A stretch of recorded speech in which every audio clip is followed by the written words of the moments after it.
Right. So when we speak about transformation of conflict, now this is we are in the middle of where we stopped in the last class, right? We were discussing about the conflict resolution process. We saw that there were 6 stages: early warning of conflicts, prevention of conflicts, management, transformation, post-conflict peace building, and resolution of conflict. So we discussed early warnings and prevention as well as management in the last class. So we're talking about transformation of conflicts. So we can see that the idea of transformation basically suggests like an alternative option, right? So this transformation of conflict is normally done, or we saw an approach also. In the 6 approaches also there was the conflict transformation approach. So this is basically transforming the conflict into a different kind of a conflict. If you feel like no way that you can actually tackle this conflict, no way that you can manage this conflict, right? What you try is you try to transform that conflict into a different conflict that is somewhat less destructive. Okay. So when it comes to that, when it comes to this conflict transformation, we can see that according to Peter Wallenstein, he believes that conflict transformation is a result of knowledge gathered throughout the historical process of a conflict. So you see how a conflict have been panning out over the last couple of centuries and all that. Then you realize that, okay, you know what? Depending on the historical patterns, maybe there's something that you can do about this conflict. You can transform this conflict into a less destructive and less bearable conflict. Okay. So what are the areas that can be transformed in a conflict? What are the aspects that can go through a transformation in a conflict? First of all, parties of a conflict can go through a transformation. Okay. So maybe that, let's say a terrorist group has got into a conflict, but maybe there can be a change in their leadership. Or maybe the government can change in an election, the regimes can change. So under these circumstances, the parties of the conflict can be transformed. Now, when we had a conflict going on, with the LTT and the government armies, where the conflict was headed, conflict was transformed from time to time depending on what sort of regime we had. So it was a different shape when you had President J.R. Jayawardena. It was different when you had President Premadasa. Then it was different when you had President Chandrika Bandaranayake. When you had Prime Minister Ranil Wickremesinghe, it was different. Under Mahinda Rajapaksa, it was different. So the transformation of parties can really change the conflict, right? And then transformation of agenda. So maybe a group can start with certain agendas, like maybe a group can start a conflict with the intention of breaking a state, but later on they'll be like, okay, you know what, we don't need a state. They change the agenda and they'll be like, okay, you know what, we are okay with federalism. We don't want a state. So the agendas can transform in the middle of the conflict. Or else that you can transform the rules. What sort of ground rules do you have? Like, okay, is it like a war? Is it like a war that you don't hurt the civilians? That's like a ground rule you have. Both parties of the conflict, like, okay, we don't hurt the civilians. It's just a matter of like the 2 armed groups. So the rules can transform, and it can come to a point, okay, you know what, we are just attacking even the civilians as well. So the rules can transform in a conflict with time. Then the structure can change when it comes to a conflict, like the causes, the goals, the rules, the parties. So the structure overall, it used to be just like like small conflicts here and there, but now it has turned into a civil war. Or maybe the other way around, it used to be a civil war, but it's now just like a couple of small conflicts here and there. So either ways, it is a transformation of the structure. Okay. So that's what you study under conflict transformation. Okay. What you have to remember is what aspects can go through transformations. All right. Then we have post-conflict peace building. So this comes into play after the conflict is done. And out of the conflicts also, we are necessarily talking about the wars here, right? So when it comes to these conflicts and wars, the peace can be identified as a simple term as a situation for free of war. Now, when you say peace building, so the idea of peace is casually referred to not having a war, right? If you don't have like an ongoing war, it is considered as peace. But that is the raw meaning. That's like a very general meaning. But we have two types of wars called like the we have two types of peace as the negative peace and the sustainable peace. So we will discuss about that in another upcoming lesson. But at the moment, just keep in mind, like in a deeper sense, just not having a war does not mean that your country has peace, right? So peace being is not just having a war at the moment. Peace means not having a possibility of running into a war in the future. So it was mentioned by Professor Johan Galtung, right? Professor Johan Galtung said this Professor Johan Galtung said that peace is not merely being free of war, right? Peace also includes being free of any causes which can result in war and violence in the future. Okay. So he identifies these facts as the reasons behind the war: lack of rights, poverty, discrimination, social cornering, right? So he believes that if you really want like proper peace, that you have to attack these. You have to make sure that lack of rights, poverty, discrimination, social cornering and stuff are like properly handled. Then only that you can have a sustainable peace. So post-conflict peace building is that if you had a conflict and the conflict is over, you make sure that you address these areas and you make sure that another future won't occur in the future, another war won't occur in the future, another conflict won't occur in the future. Now that's something that Sri Lanka can look into, right? We had a war of 30 years and for like till 11, 12 years, we haven't had a war. That's not the end of it, right? So you have to make sure that you address these areas and you prevent any upcoming wars as well. Then the concept emphasizes that a peace accord is simply a precondition to resolve conflicts rather than the entire process. Now, when it comes to peace accord, what is a peace accord? Like a peace treaty, peace agreement. When two sides of a war sign a treaty saying, okay, we are going to not fight, that is just a precondition to resolve conflicts. It is not the entire process, because you had a war. Let's say the two parties sign a treaty saying, okay, we are not going to fight anymore. Is that the end of it? Is that like, is it mission accomplished? The conflict is solved? No. It's just the beginning of the process. There's a long way to go to make sure that that conflict is properly resolved, that you address whatever the issues. Now imagine LTT and the government troops were fighting for 30 years. There were several times that they entered into peace accords, including 2002. But did it really end the war? No, because although they signed that treaty, whatever that led the country into a war still existed. So the flames of war obviously are going to come back. Okay.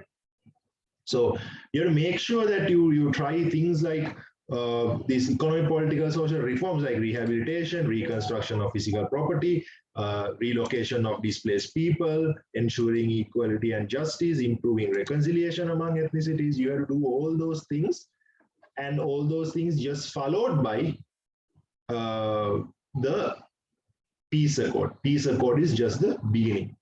All right. Then you come to the point of resolution of conflict, right? The last stage, the most important one. The conflict is done, and how do you like properly do the resolution part of it? Okay. So this is like the most vast one, right?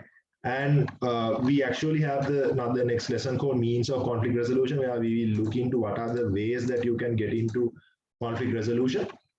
Before that, we need to have a brief idea. So according to Peter Wallenstein, conflict resolution is the attempt to find means to facilitate the desires of the actors of the conflict, right? You need to find the means to facilitate the desires. The actors of the conflict went into the conflict. Why? Because there were some reasons, there were some grounds for them to go into the conflict, right? So you need to make sure you facilitate those actors to find means to facilitate those desires. Okay, that's how you do it. That's how you make sure. That's how you make sure that the conflict is properly addressed.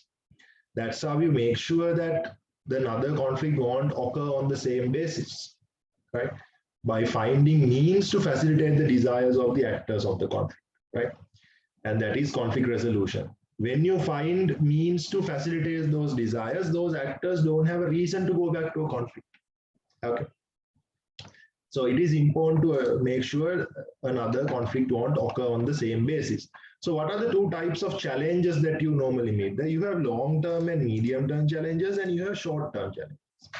So long-term challenges in the conflict resolution process is the aspect of peace building calls, there's a typo here, calls for addressing the root causes and the conflict followed by the necessary local economic and political reform. So the society of the country, the economics of the country, the politics of the country, everything has to go through reforms to make sure that you address the root causes.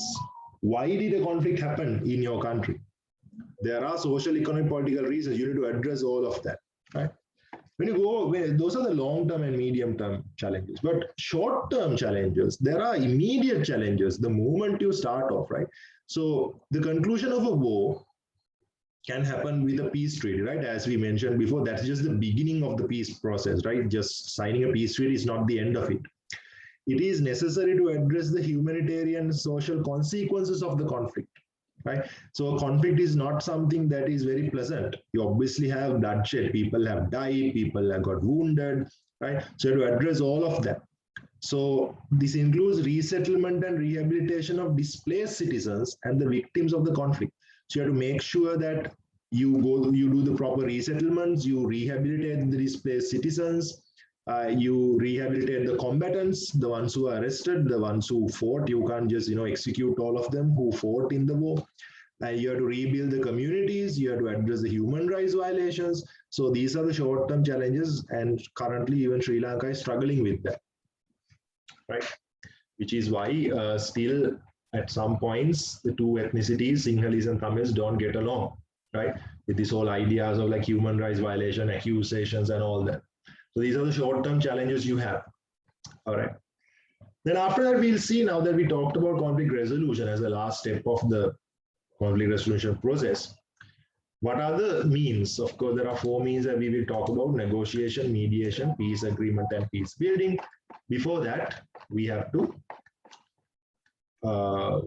be thorough with these three. Not a lot, right? Transformation of conflicts, post-conflict peace building, and conflict resolution.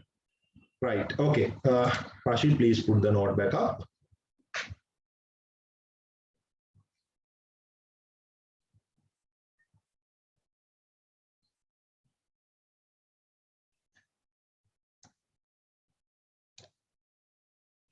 Right.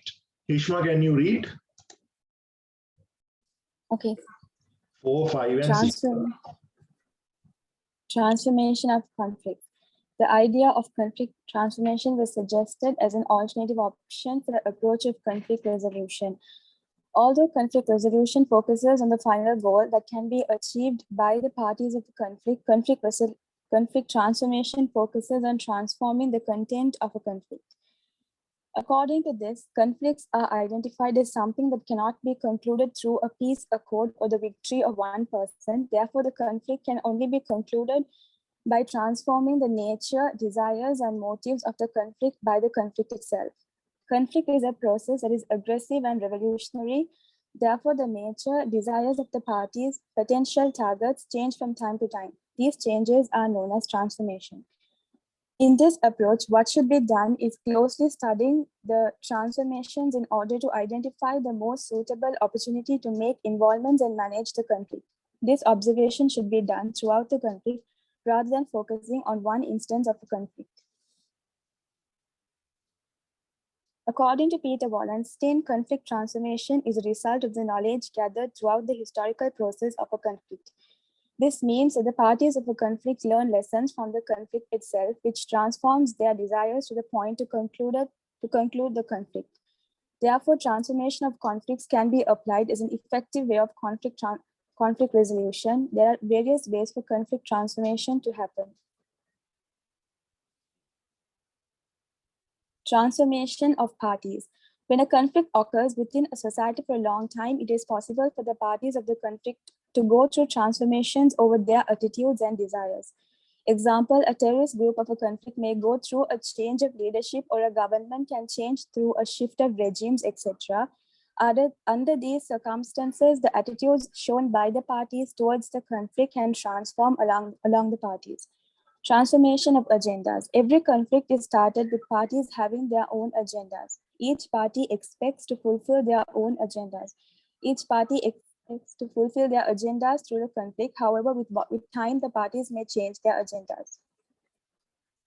Transformation of rules. Every conflict in the world occurs with a set of ground rules that are developed with time. These rules can be identified by observing the behavior of the parties of the conflict through time. These rules can be transformed from time to time. Transformation of structure. At this level, the entire structure of the conflict, including the causes, goals, rules, and even parties, may go through transformations. Post-conflict peace building process. Peace can be identified as a concept emphasizes that peace accord is simply a precondition to resolve conflicts rather than the entire process of conflict resolution. Therefore, in order to establish sustainable peace and to prevent a pause through economic, political, and social reforms, relocation of displaced people, ensuring equity and justice, improving reconciliation among ethnicities, etc. Resolution of conflicts. Conflict resolution is a conclusion of a conflict by invalidating the causes which create the conflict. According to Peter Wallenstein, conflict resolution is the attempt to find means to facilitate the desires of the actors of the conflict. Therefore, conflict resolution is a process which addresses the causes of the conflict as well as the consequences of the conflict in order to meet the desires of the actors of the conflict and to prevent another conflict from happening. There are two types of challenges met in this process: long-term and medium-term challenges. This aspect of peace building calls for addressing the root causes of the conflict, followed by the necessary social, economic, and political reforms. Short-term challenges. These are immediate challenges which come after a conclusion of a war or a peace treaty. It is necessary to address the humanitarian and social consequences of the conflict. This includes the resettlement and rehabilitation of the displaced citizens and the victims of the conflict, rehabilitation of combatants, rebuilding the communities, and addressing issues of human rights violation, etc.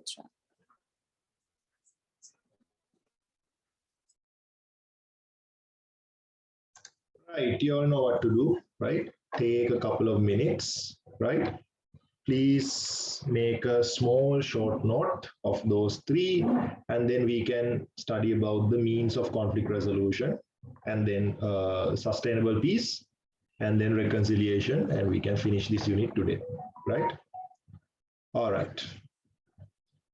Take a couple of minutes, take like 3 to 4 minutes. Right, now we have to move on to means of conflict resolution, right?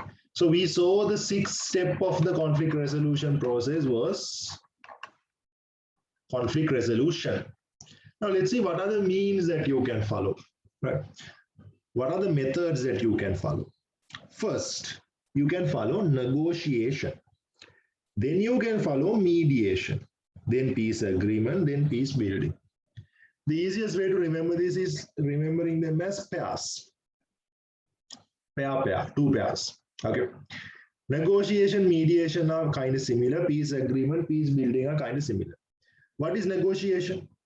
Negotiation means the parties of the conflict. The parties of the conflict, right? attempting to discuss with each other and make compromises and come to a settlement. Negotiation means the parties of the conflict attempting to discuss and make compromises and come to a settlement or come to common grounds. That's what negotiation is. You guys know that. What is mediation then? Mediation is the same thing with one difference. Is there anyone who would volunteer to give me the answer? What is the difference? Negotiation, mediation, it's the same thing. Both means are practically like the two parties of the conflict attempting to, discuss with each other and compromise and come to a settlement, come to common grounds. Negotiation, mediation, both. What is the difference of mediation? How come mediation is different?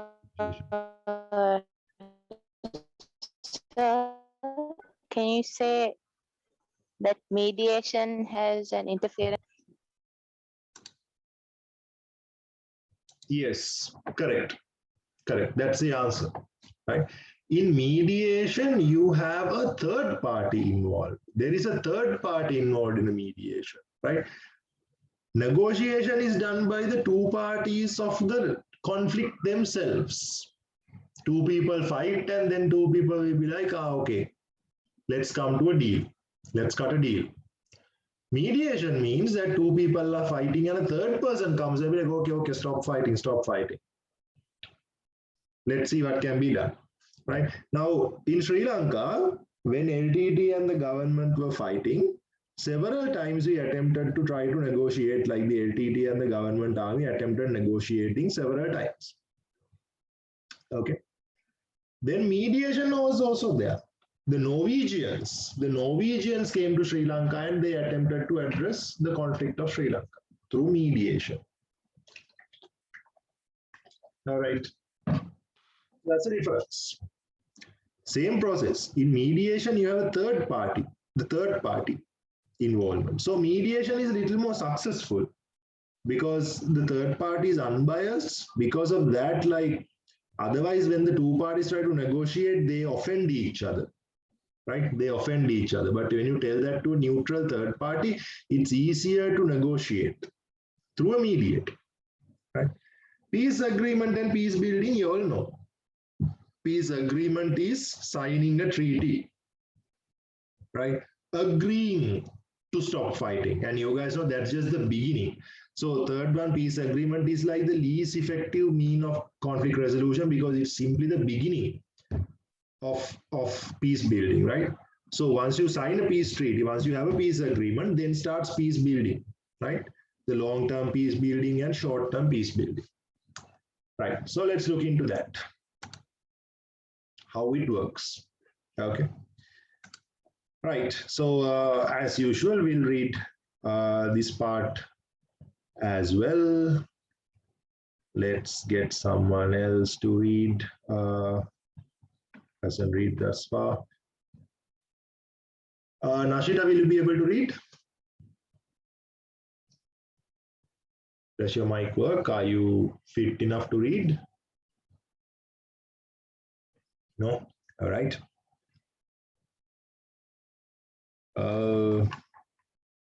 Rifki, what about you?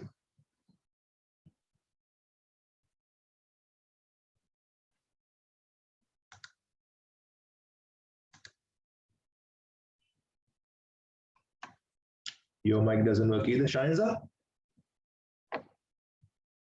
Okay, sir. All right, go ahead. Means of conflict resolution. Means of conflict resolution. Conflict resolution is a goal that should be addressed through a peace-building process, which addresses the causes of the conflict as well as consequences of the conflict. The basic means that are used for this process are known as means of conflict resolution. 1. Negotiation. 2. Mediation. 3. Peace agreement. 4. Peace building. Negotiation. Negotiation between the parties of the conflict is one of the most commonly used means of conflict resolution.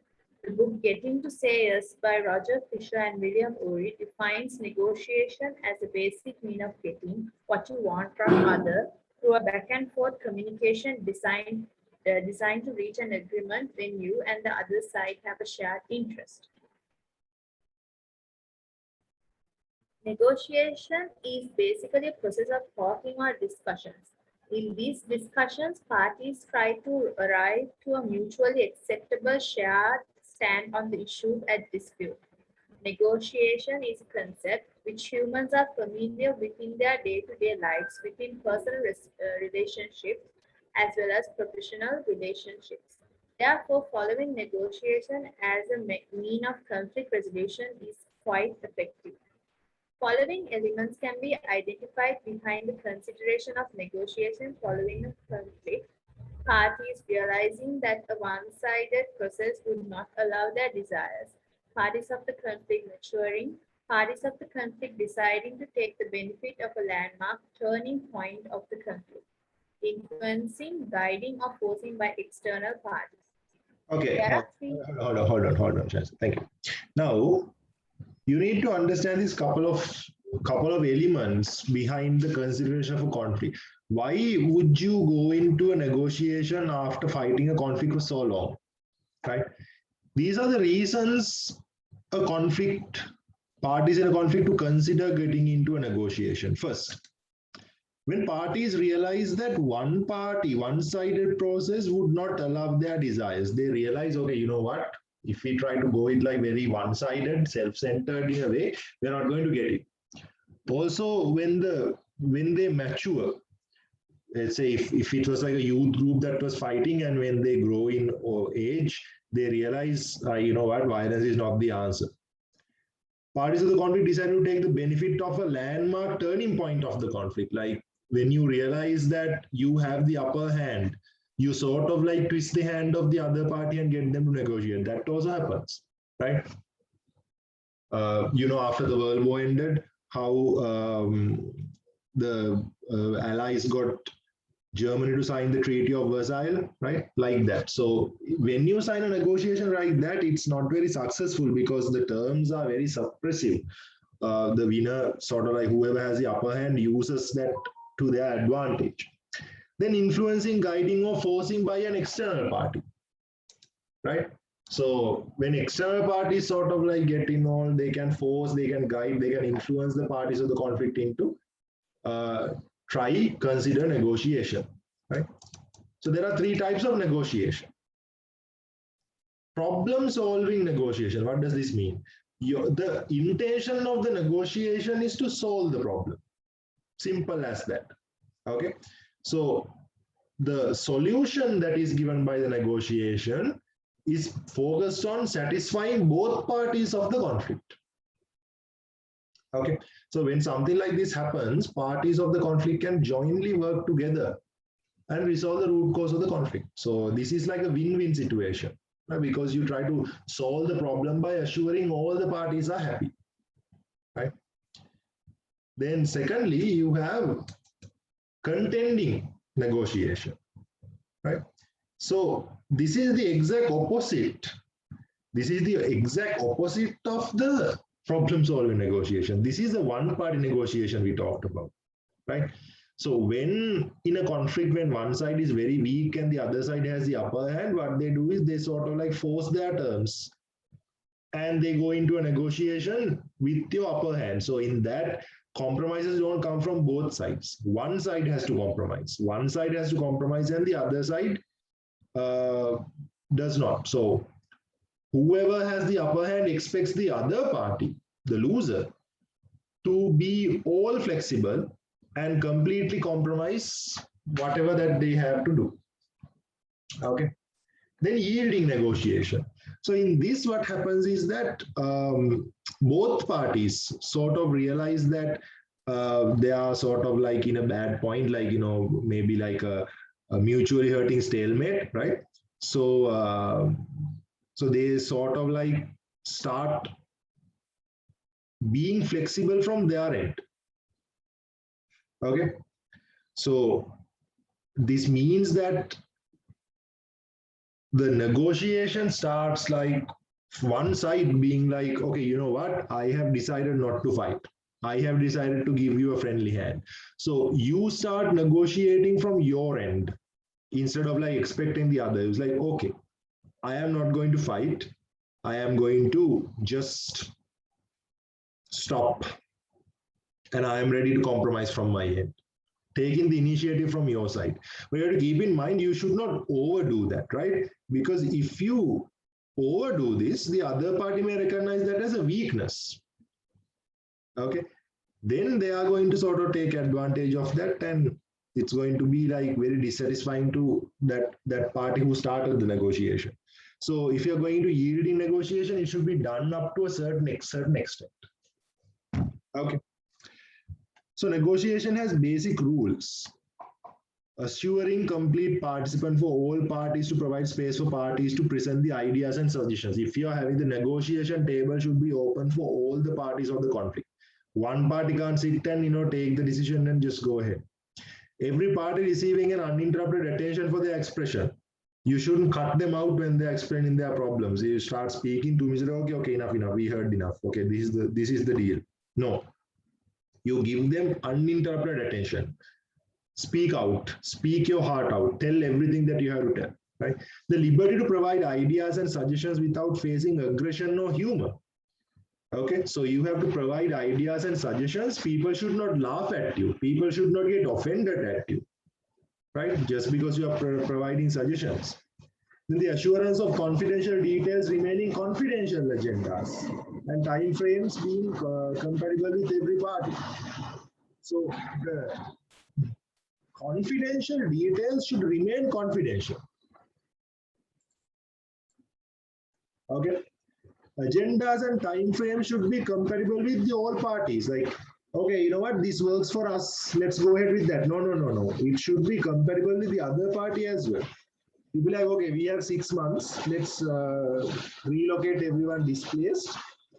And we'll go ahead with that. No, it doesn't work like that. You have to check with the other party also, whether they are also compatible with that time frame.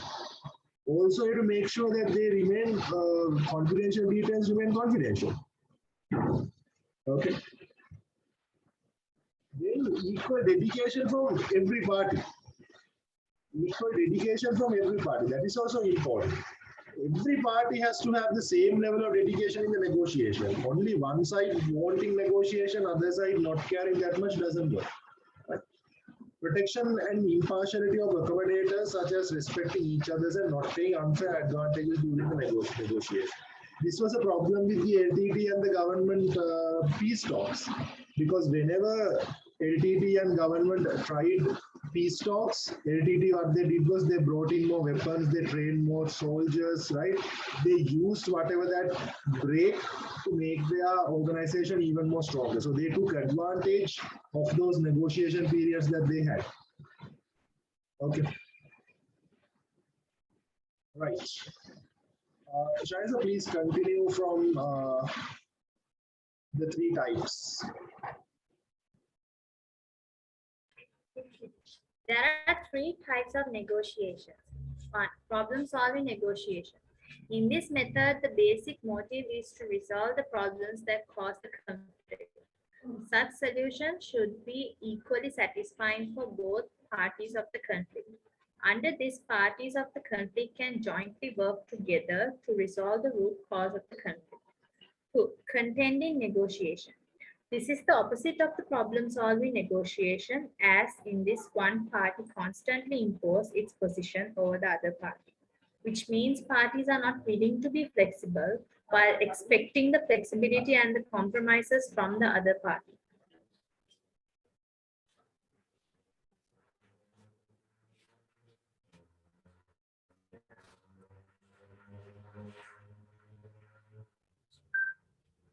Yielding negotiation. In this approach, parties of the conflict are willing to be flexible and reduce the intensity of their desires. However, it should be noted that the flexibility should not be overdone, as the other party may recognize that as a weakness. Being too flexible may result in a dissatisfying conclusion to the conflict. Negotiations has certain basic rules. assuring complete participants for all parties to provide the space for the parties to present the ideas and suggestions.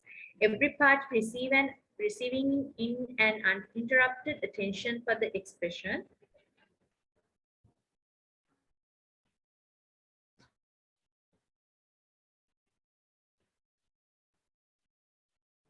The liberty to provide ideas and suggestions without facing aggression or humor.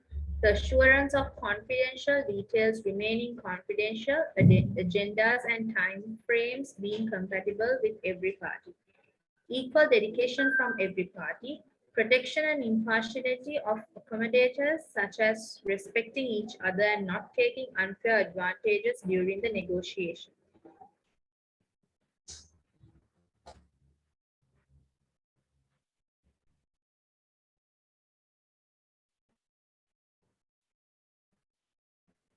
Two, mediation.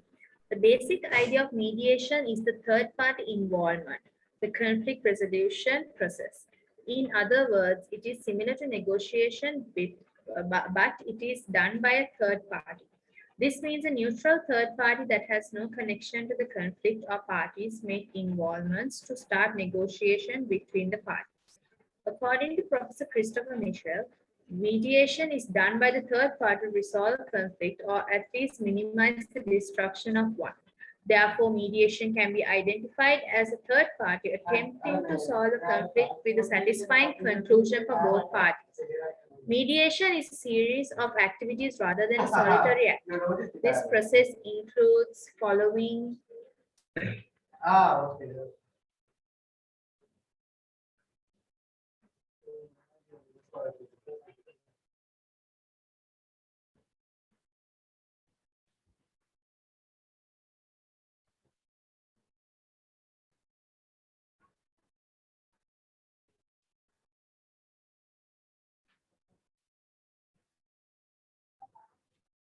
This process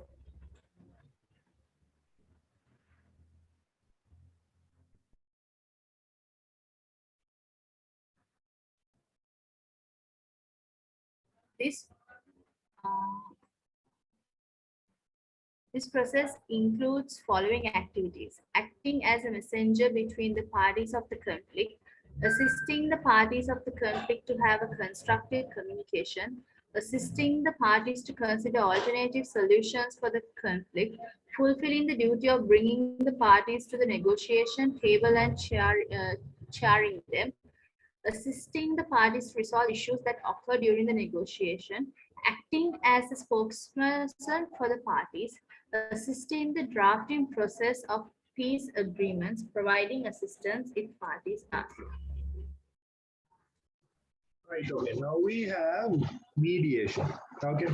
So as we know that mediation is basically the same as negotiation, but this time you have the services of a third party.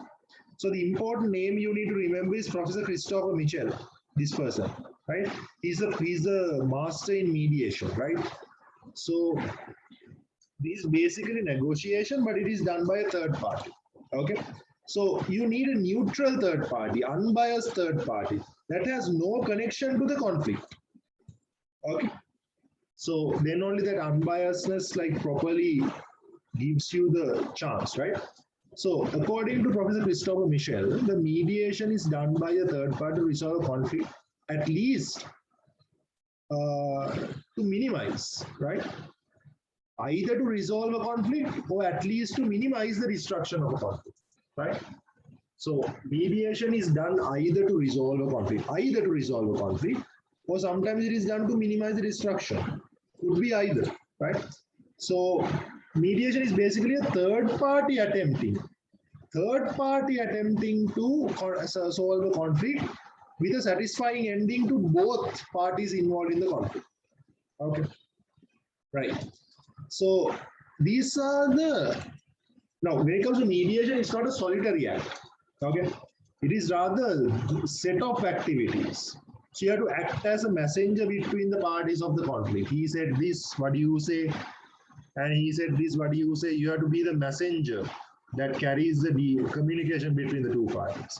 You have to assist the parties to have constructive communication. you have to assist the parties to consider alternative solutions for the conflict. Like, okay, you have, what do you want? You want a country? Okay, apparently a country won't work. Well, would you guys be okay with federal? Something like that. Like, you need to persuade these parties to go with like alternative options. Fulfilling the duty of bringing the parties to negotiation table and sharing them, right? So you need to put the effort and bring these parties who are in the conflict to the table. Assisting the parties to resolve issues that occur during negotiation. So when you do the negotiation, in the middle of the negotiation, if you get problems, these parties have to resolve those issues, right? They're acting as a spokesperson for the parties. You are a spokesperson for both parties here, right? And of course, you need to draft the peace agreement. And if the parties ask for any assistance when they are drafting their peace agreement, you have to provide that as well. So you can see mediation is a lot of work and it's a very responsible duty. All right. Okay.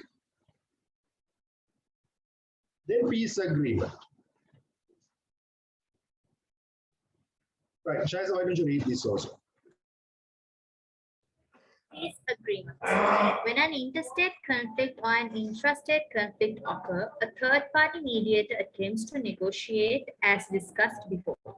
These negotiations are often expected to result in a peace agreement. This basically means that the parties of the conflict enter into an agreement to restrain from violence and war.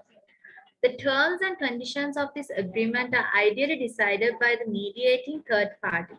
In case of a negotiation without a third party, this can be drafted by the specialist of the two parties itself.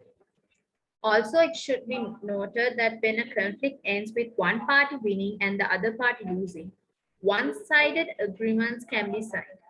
After the conclusion of First World War, Germany was forced into signing the Treaty of Versailles.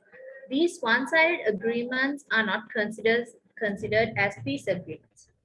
Following features can be seen in a peace agreement.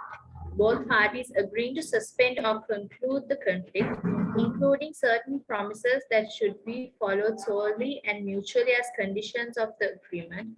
Parties mutually agreeing to conclude the war, disarm rehabilitation of soldiers, relocating displaced civilians, taking care of refugees, serving justice for human rights violations, etc. If the conflict involves a rebellious armed group as a party, transforming that into a democratic political organization. This includes any reasonable political reforms requested by such parties. Assuring to fulfill the terms and conditions of the agreement and agreeing to any independent observational mechanisms that area arranged.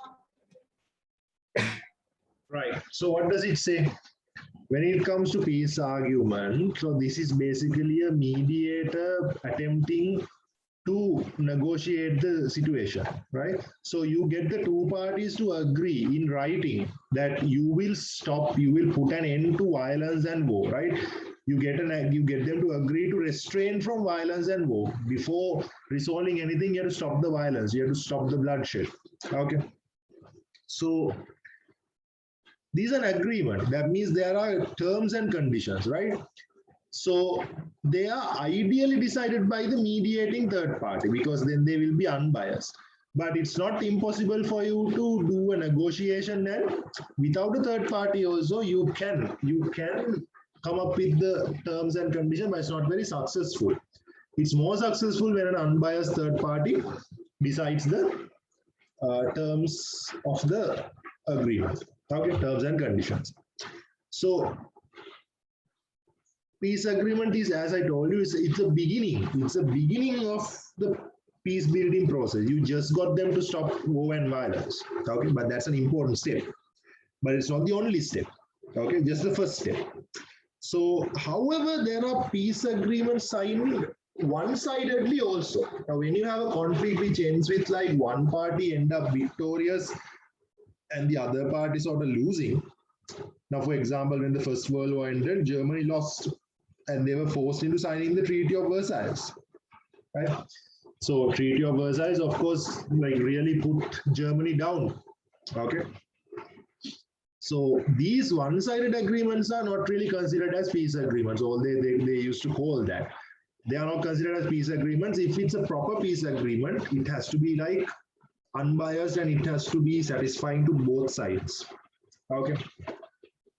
Right. So, and you all saw that how ineffective Treaty of Versailles was, because First World War ended, Germany lost, and the other countries like twisted the arm of Germany to sign the Treaty of Versailles, and not long after, Hitler came and the Second World War happened, and this time it was much heavier.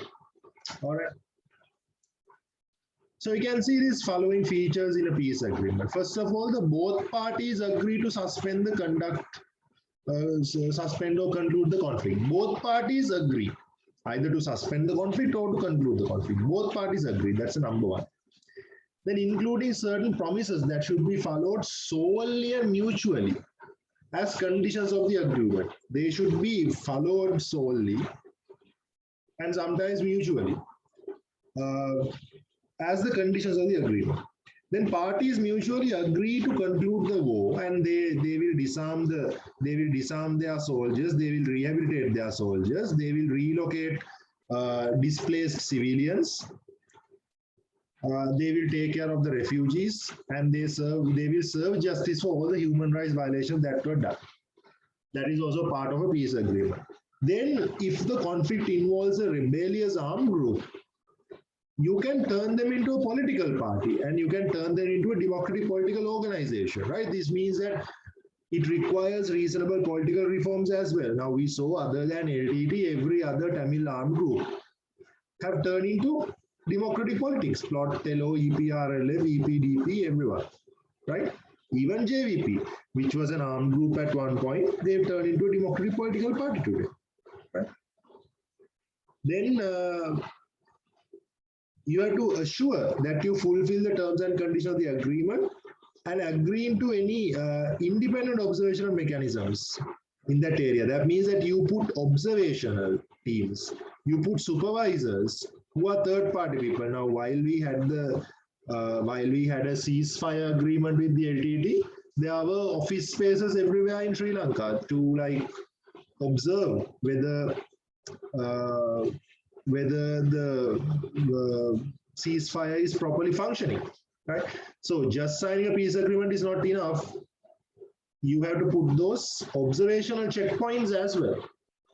Okay. Right, now we come to the important part, peace building, right? Peace building. Now there's a couple of pictures of, this is, if you don't know who this is Veluville Prabhakaran, who fought for the Elam country. He wanted to break a piece of Sri Lanka and claim his own country, right? And that this white dude on top is Erik Solheim. He came to Sri Lanka as a mediator. He's Norwegian, right? And the below picture is the Prime Minister, back then Prime Minister, Ranil Wickremesinghe, him signing the ceasefire agreement. And this is the Norwegian ambassador.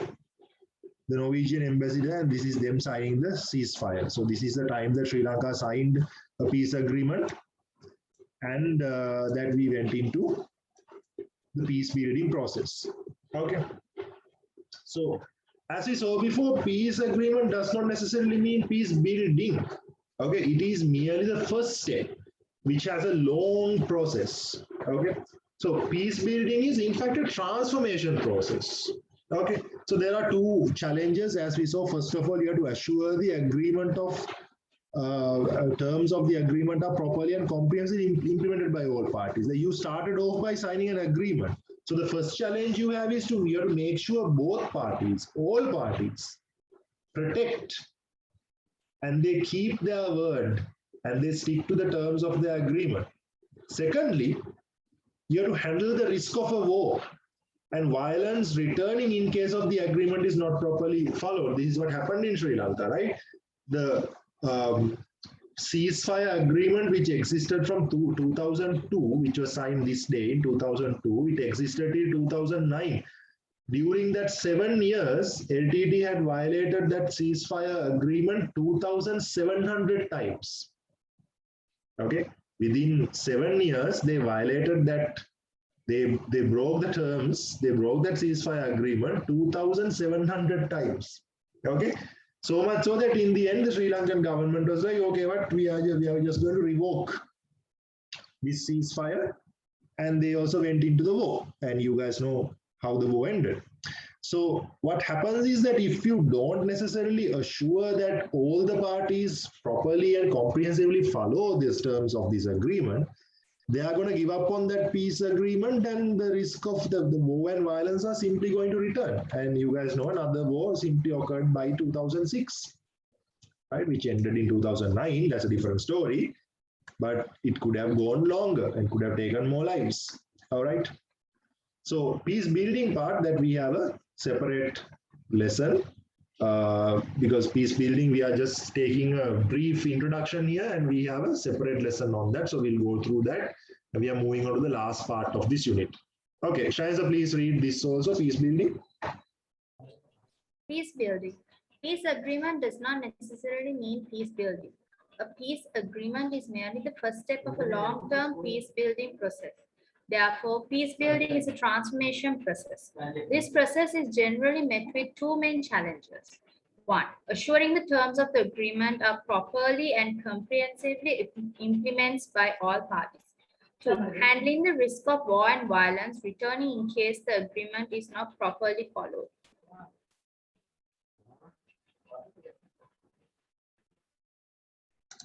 Right, okay. Now that we discuss what are the means of conflict resolution, we saw 4. And out of the 4, the 4th one is the most important one, peace building. So in terms of peace building, we need to discuss what is a peace building process, the definitions and the approaches. Okay. So in this particular part of the unit, this small lesson, what is really important is for you to remember the names, a couple of important names, like, try to highlight and remember these names. So here we are looking at what peace is and how peace building works, more like according to different people. Okay, so first we have Mr. Johan Galtung, right? You write it J, Johan, but you pronounce it Johan, right? Johan Galtung. So according to his terms, he says that peace has 2 meanings. Okay, so he gave this introduction in 1964 by saying that peace has 2 meanings, negative peace and positive peace. Okay, so the negative peace is like the basic idea that being free from war and violence, like the raw meaning of peace. That's a negative peace. Positive peace is like much more broader and much more deeper than simply not having a war, right? Simply the absence of war and violence is not peace. That means that it is a long-term process where you build a mutual understanding among communities, and you educate people on what peace is, and you have international cooperation and all that, right? So according to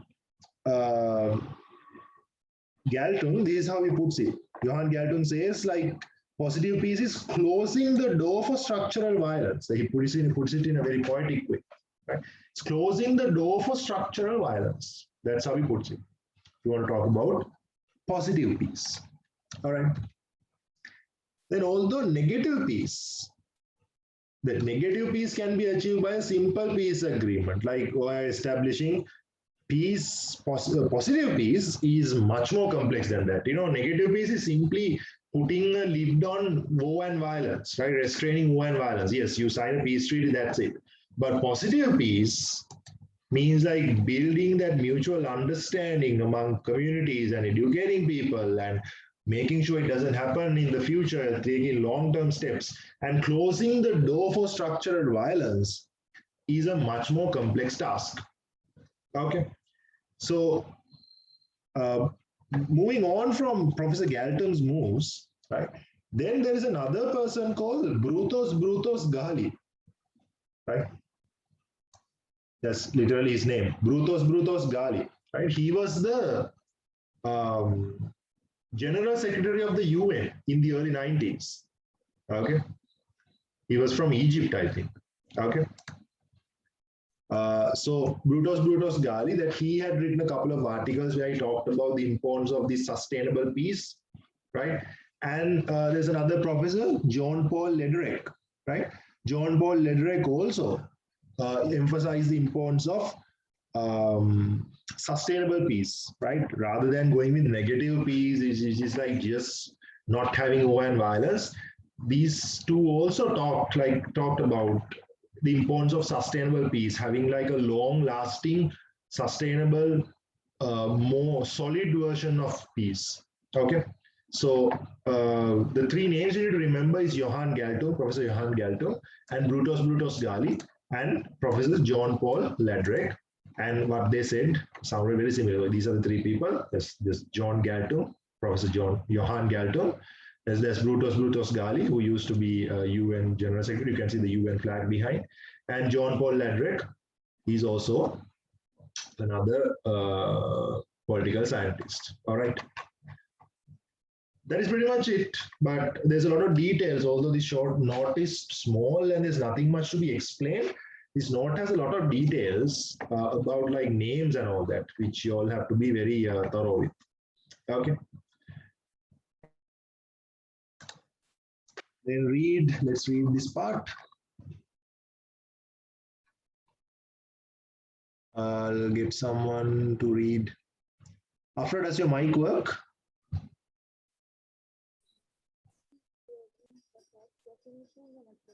I think you still have that issue, Afra, that we can't properly hear your volume. That's the issue. Right. Yumna, are you here? Would you like to read? Yeah. All right, go ahead. Peace building process definitions and approaches. This process was briefly explained under the means of conflict resolution under the previous topic, and let's thoroughly study the peace building process in detail under this topic. Peace is one of the most important concepts developed in the subject of conflicts. The concept of peace has been prominent in religions as well. Therefore, it is important to study the definitions and approaches of peace building in terms of conflicts. In simpler terms, peace means being free from war and violence. However, some political scientists point out that peace cannot be developed just by stopping war. Norwegian Professor Johan Galtung introduced the concept of negative and positive peace in 1964.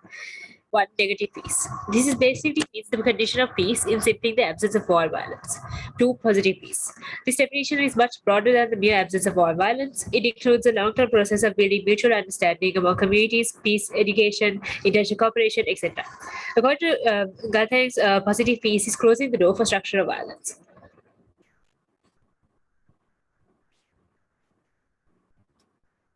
Although negative peace can be achieved by simple peace agreement, establishing sustainable peace through positive peace is a much complex task. The concept of sustainable peace was also introduced by Professor Galtung in the 1970s.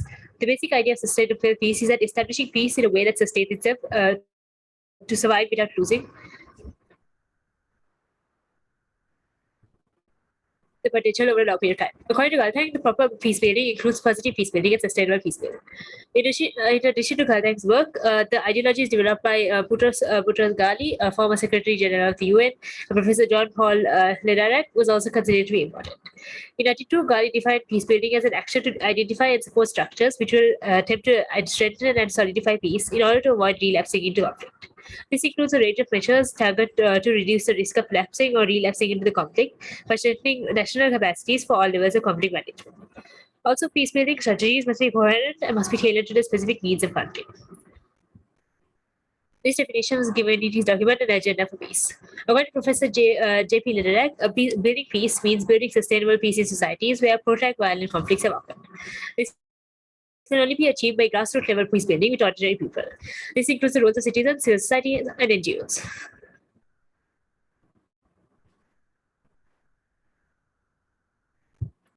Right. Okay. So let's take a couple of minutes once more. So these the one before last, and there are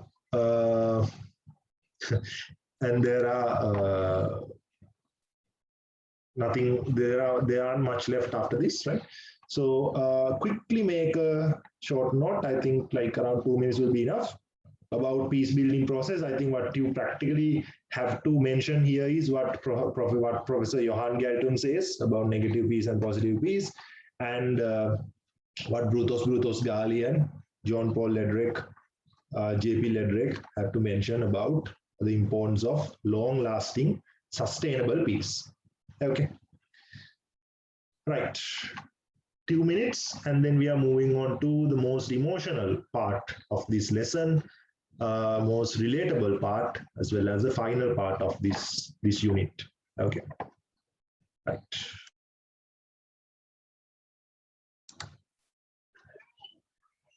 Right. So reconciliation is a very emotional and relatable lesson, especially given that we are coming from a country that had suffered from a war for a long time. Okay. So what is the basic idea of reconciliation? Coming back together or becoming friends again. So you just finishing the conflict resolution. Now, everything is done. Conflict resolution, everything is finished, right? So this is why this is the last lesson. Okay, that you had to manage the conflict, you had to transform the conflict, post-conflict peace building, mediation, negotiation, peace agreement, negative peace, positive peace, whatever, right? So you finished everything, and now you have to be friends again, because before the conflict you were friends, and then you all were enemies, and now that the conflict is over, it's a matter of coming back together and becoming friends again. Right. So this is practically the conclusion. This is the end. Like, this has to be the ulterior goal of all this conflict management, right? It's pointless ensuring that the conflicts don't occur again and pretending to be strangers, right? Like, you have to be friends again. So how do you do that? Now, you have to understand a conflict is not something pleasant, right? So during a conflict that you hurt each other and you still have wounds from that part. Okay. Now, if you take Sri Lanka, for example, when you take Sri Lanka for an example, right? So if you want to make sure that in Sri Lanka, the Sinhalese and Tamils become friends again after years of war, it's not going to be easy, because you are coming from a lot of past experiences which are painful. Okay. Now, example, as I mentioned last week also, right? As I explained last week also, right? As I explained last week also,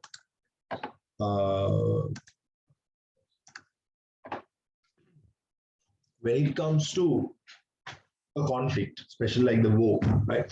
You take Sri Lanka. For me to make friends with a Tamil person, me being a Sinhalese in ethnicity, and for me to make a friend with a Tamil person is not going to be that hard, because I haven't experienced a lot in the war. Okay. Also, for a Tamil person, it's easy to make friends with me, despite him being Tamil and me being a Sinhalese. That's because he has not experienced the 1983 Black July. Neither I haven't experienced the bomb blast. I haven't lost any of my loved ones, my family members, as a result of any LTT bomb attacks. And the friend, he must have lost like distant relatives in like 1983 Black July, but he doesn't have any memory of it, or he is not like directly affected by that, which would make things easy for us to be friends with each other. But someone in the upper generation, making friends for Tamils and the Sinhalese was difficult in the 90s, because you have someone, if you take a Sinhalese person, that you have someone in your family who was affected, who died as a result of an LTT bomb attack. So you tend to distrust all the Tamil people you meet. On the other hand, every Tamil person has a relative, or like themselves have the experience of going through the Black July, seeing like how Sinhalese thugs, political thugs coming and just inhumanly killing innocent Tamil civilians on the road. Okay. So when that happens, you look at all the Sinhalese people you know with a suspicion. Okay. So how do you become friends again after something like that, right? Is it like you tend to distrust people? you tend to distrust. And that's where this trust building is really important. Okay. And now Sri Lanka has fixed, like Sri Lanka has finished the war. So we have concluded the war and we have negative peace right now, which means we don't have war and violence going on. But we need to establish sustainable peace. And even after that, the Tamils and the Sinhalese in this country have to be friends. Okay. So being friends is not that easy because of the memories you have. But even if you like think of it in a very practical way, think about a relationship, a girlfriend and a boyfriend, or a husband and a wife, right? Sometimes it's very difficult to make up. You have a fight, and when in the fight that you say things that you don't really mean to, you hurt the other person in unimaginable ways. And after that, both parties are willing to put that behind and start being a couple again and love each other again, but still the things that were mentioned before, the emotional wounds you have, are still going to be there, right? It's very difficult to put those things behind. Now replace the same situation with like two ethnicities, right? How is it possible for the Tamil people in Sri Lanka to forget that the suppression their ethnicity had to go through on the hands of the Sinhalese, and forget about whatever that happened in the Black July and those incidences, right? How is it possible for the Sinhalese to forget about the fear that was caused by the LTT and the LTT bombs and how innocent people died and all that, right? So both both parties are affected here. Okay. The problem tends to be, as long as you tend to think that you are the sole victim and the other side is the other party is like the culprit, reconciliation is not going to work. Okay. As long as the Sinhala people think that, okay, you know what, it was the Tamil people all along. Tamil people formed the LTT put the bombs, they wanted their own country, and like they put bombs and they killed innocent people, and it was the Sinhalese people who suffered all along.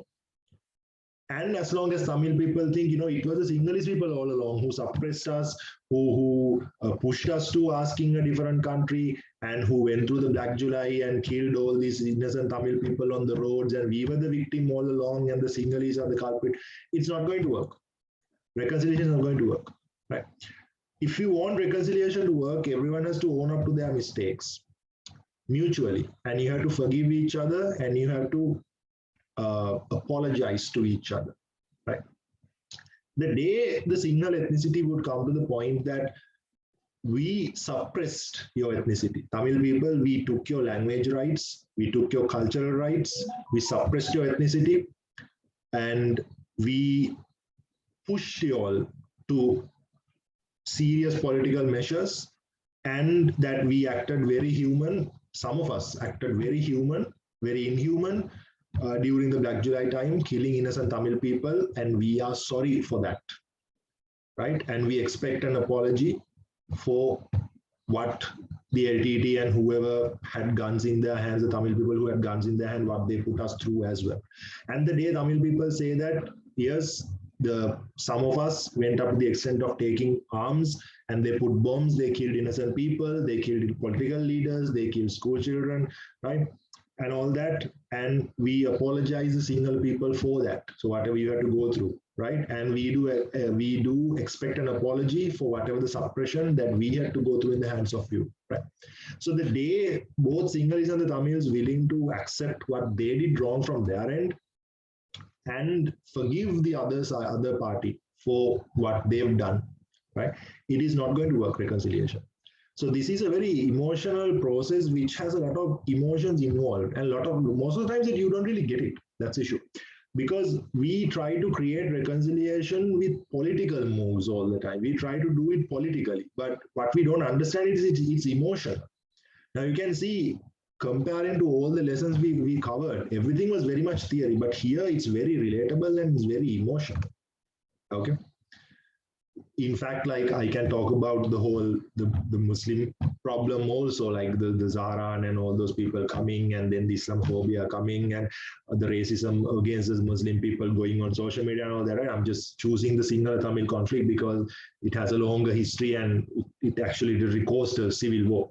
Okay.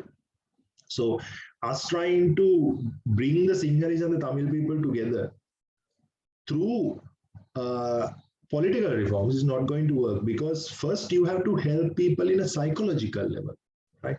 That's the first thing you need to do. You need to get rid of the wounds you have, and people should come to a position of stop being so defensive about your ethnicity and being so accusing to the other side. It should come to a point for both ethnicities in our country to admit that both sides have done wrong things, right? Neither of them are like culprits and the other one is a victim. In fact, both are the culprits and both are the victims, right? Both ethnicities have done things unimaginably inhuman to each other, right? Now, again, this is not all, okay? Now, I myself, when I'm teaching this in physical classes, online, it's not possible for me, right? In physical classes, I actually do like a demonstration of real life reconciliation. Now, as a Sinhalese person myself, as a Sri Lankan myself, I believe even in a class when I do that as a demonstration, that is important, right? So if there is a Tamil student in that class, right? Normally I have Tamil, Muslim, and Sinhala and Burgo, all the students in my classes. So if there is a Tamil student in my class, I normally walk up to that student and I say that I myself have never suppressed any minority person in this country. I myself personally have never supported suppressing, neither justified suppressing Tamil or Muslim or any ethnicity for that matter. I have always believed that we are all the same, right? So I have never taken part in whatever the political decisions that suppressed the Tamil population in the 1950s, 60s, 70s. And I wasn't even born at the time the Black July happened, right? I did not take part in the Black July. If I existed in 1983, I wouldn't have taken part in the Black July, the Tamil massacre, right? I wouldn't have supported that. I wouldn't have justified that. In fact, I would have stood up myself to defend you all, right? In fact, I have my family members, my grandmothers, and other people who have actually actively tried saving Tamil people during that time. If you'll ask, it was actually a fraction of people, in fact, people who were political thugs who actually ran this Tamil massacre. More than 95% of the Sinhalese people tried to save Tamil people inside their house. They hid the Tamil neighbors in their houses from the political thugs who were running outside. Okay, so I am coming from two families like that, from my mother's side and father's side both. So I wasn't a part of it. I wouldn't have done that. I wouldn't have supported that. I wouldn't have justified that. I would have stood up for you all if I existed at that time, right? But no matter whatever I say, it could be a fraction of our community, but still that was my community. I am from the same community that ran the Black July, the Tamil massacre on Europe, right? I am from the Sinhalese and I am from the same community as those people are. So although I have no connection to them, although that I never supported or justified them, although that I personally hate them, I would have stood up against themselves, I still have to take responsibility as a part of that community. And I take responsibility for that, right? As a Sinhalese, I take responsibility for whatever the suppression the Tamil people had to go through in this country and whatever the inhuman crimes you had to go through during the Black July, right? And I apologize to that person. I've pretty much done that to every Tamil friend I have, right? I'm just doing my part as a citizen in Sri Lanka. I can't just hide behind the fact that that's not me, right? I wasn't a part of it. Yes, I wasn't, but I still represent that community, and someone has to take responsibility, and I take the responsibility, right?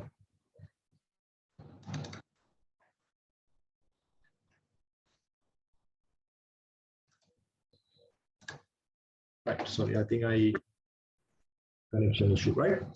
So, as I was saying, although I am not a part of it, right? Although I am not a part of it, I take responsibility for what happened, and I apologize. I have pretty much apologized to every Tamil friend I have, every Tamil student I have, And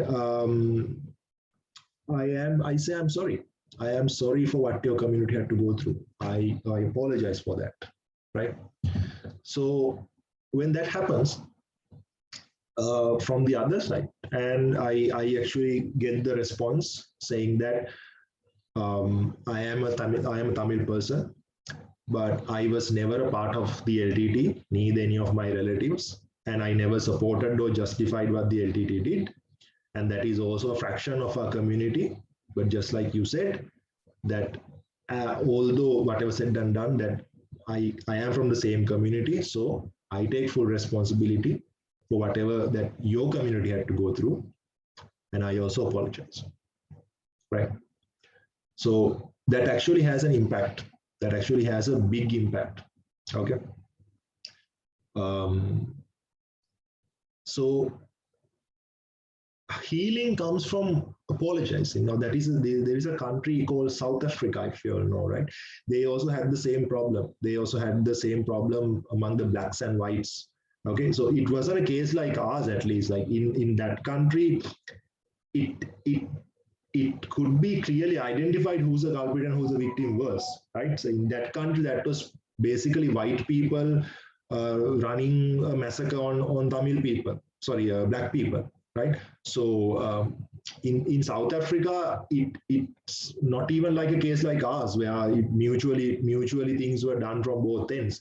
It was practically the black people were taken as slaves and they had to go through torture in the hands of the white people. But when they had their first black president, Nelson Mandela, right? He said, we are not taking revenge from white people, right? It is time for forgiveness. We shall forgive them, right? So he had this council for reconciliation where these white people actually came and they publicly admitted, I did this, we've done this, to the victims and the families of the victims, where the victims publicly forgave them, right? And today you see how black people and white people are in harmony in South Africa, right? So it is very powerful. The idea of forgiveness is very powerful. When you are humble enough to own up, to take responsibility, and when you have the guts to apologize, right? It actually can start the process of reconciliation. It can actually get the people to get along with each other. Okay, so sometimes my friends who are a little racist, they ask, okay, you go and you ask forgiveness from Tamil people. What if they don't apologize back? It was like, that would be that person's quality, right? This person is not a genuine person, right? As long as that person is a genuine person, the person would apologize back. And thus far, I have never received that. Okay, I have never ever received that. I have, as I mentioned, I apologize that way to pretty much all the Tamil friends I have, all the Tamil students I have. Pretty much I got another apology in response, right? So someone has to start from some end, and that's how reconciliation works. Okay, so when you still have those wounds, you can't go ahead, right? You have to heal those wounds, and healing those wounds should come from apologizing like that. Okay, psychological healing, you have to let those wounds heal. Otherwise, when you start off with political reforms, it's not going to work, right? So when you have a conflict like that, ethnicities tend to distrust each other. Now, how does that work? Now, you see, if you are Tamil, like, where do you live? If you live in Colombo, right? Where do you live? You have Tamil friends. Where do they live normally? Right? Vellavath, Mount Lavinia, Dehivala, Moratua, that area, right? Do you have a Tamil friend who lives in Maharagama, Casbah, Homagama? No, right? That's because Tamil people don't really feel safe moving into an area where you're surrounded by the Sinhalese people. And that shows the level of distrust we have among each other, right? You come and you live in Vellavath, where you know that you have a reasonable number of your own Tamil people surrounding you, right? You don't feel like buying a land from Maharagama and moving. You don't feel like buying a land from Homagama and moving. Those are like, what do you call, Sinhala Buddhist areas, right? So be like, there are too many Sinhala people I don't trust there. I feel comfortable staying in Vellavatta, where like you have a lot of Tamil people. Okay. So same goes to Sinhala people, right? Like when you are going on a trip, right? When you're going on a trip in Sri Lanka, how many times have you considered Jaffna? How many times have you considered Vaunia, that area? There are beautiful areas you can go in Jaffna, but you always go to either Hikkaduwa or Kandy or Anuradhapura or Kurunegala or Polonnaruwa, right? Those areas. Again, areas that you are normally familiar with the Sinhala culture, you know that Sinhala inhabited areas.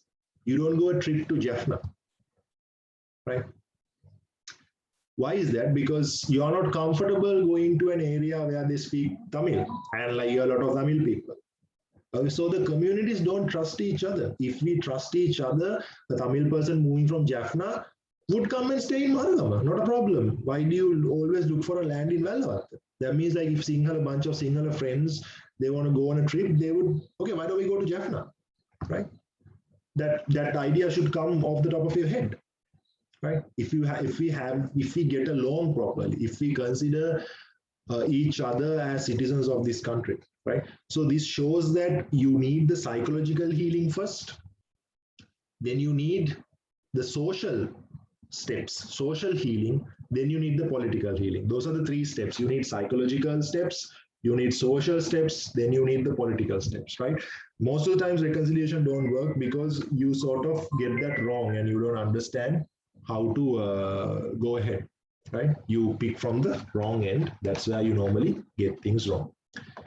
Okay, right. So we'll read this part and then we'll move on to how it worked in South Africa. There is a small note under that. Right, get someone. Sarah, can you read reconciliation?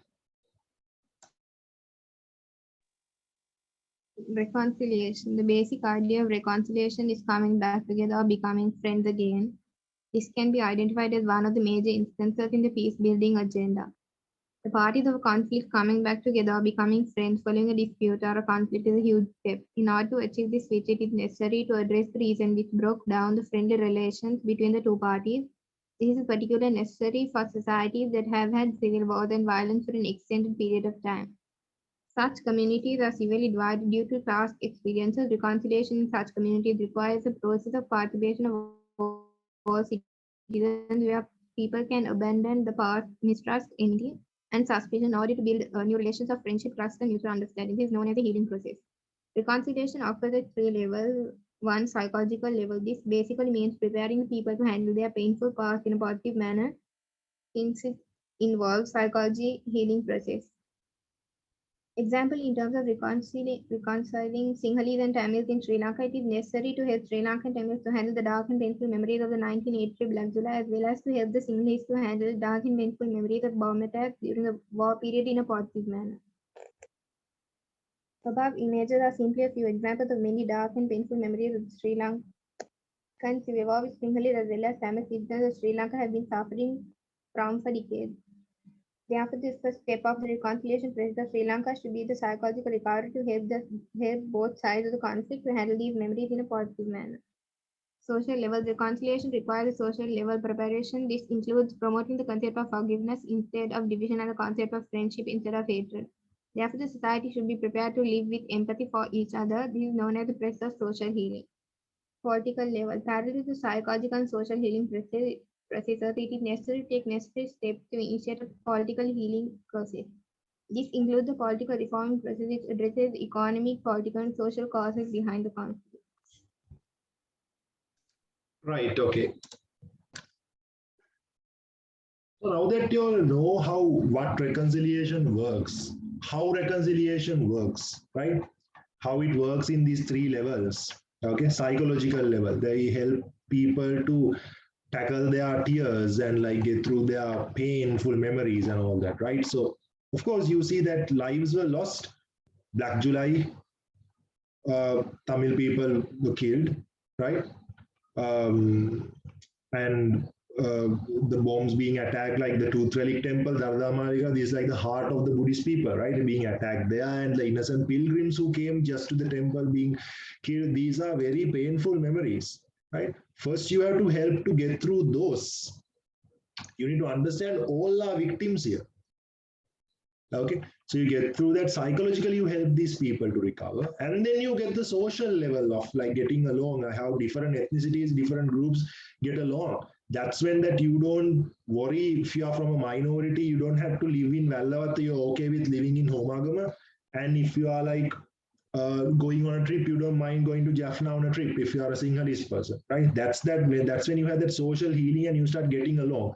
Then only you need to bring the political level, and you need to do constitutional amendments or whatever should come after that, right? So there's one country that executed, wrong word, like implemented reconciliation to the perfection was South Africa. So as I mentioned, it was the black people who suffered quite a lot. And in 1995, they had, in 1993, if I remember, Nelson Mandela became the president. And once he became the president, that he was expected, right?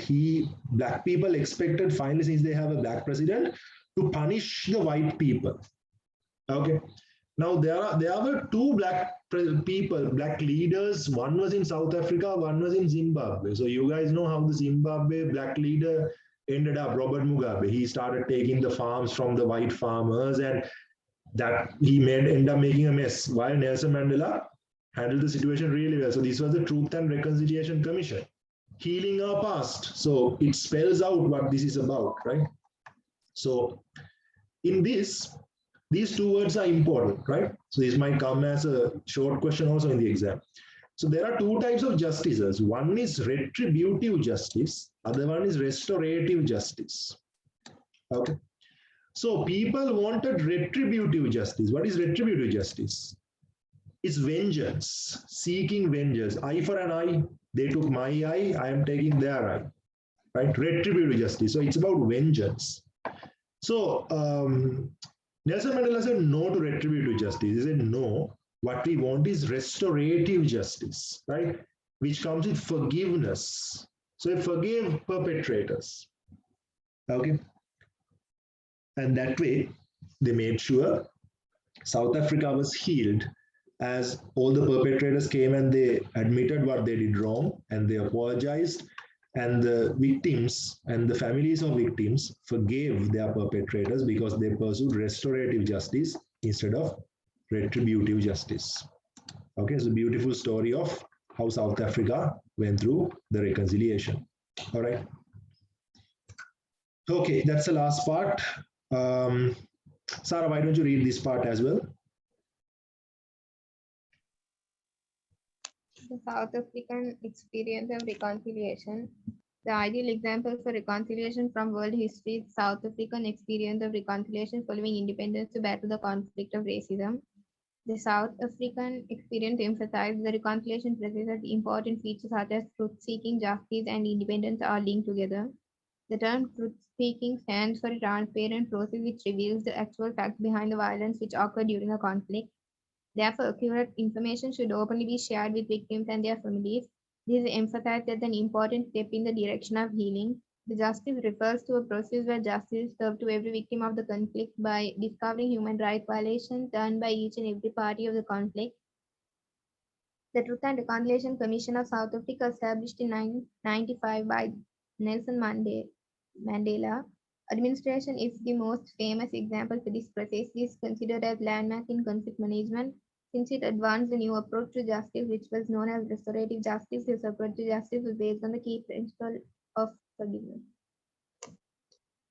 This approach was different from the traditional idea of justice, which is known as retributive justice. That approach is associated with seeking punishment for the perpetrators and basic vengeance. In South Africa, this approach was denied as restorative justice was embraced, which was forgiving the perpetrators. Victims and perpetrators both came before the commission, where perpetrators publicly confessed while the victims or their family members offered them forgiveness. Therefore, this process ensured reconciliation through mutual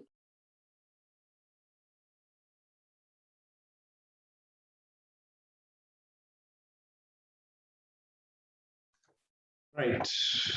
Okay. So take a few minutes and please make a quick short note of the South African experience of reconciliation as well, which brings us to the end of Unit 6.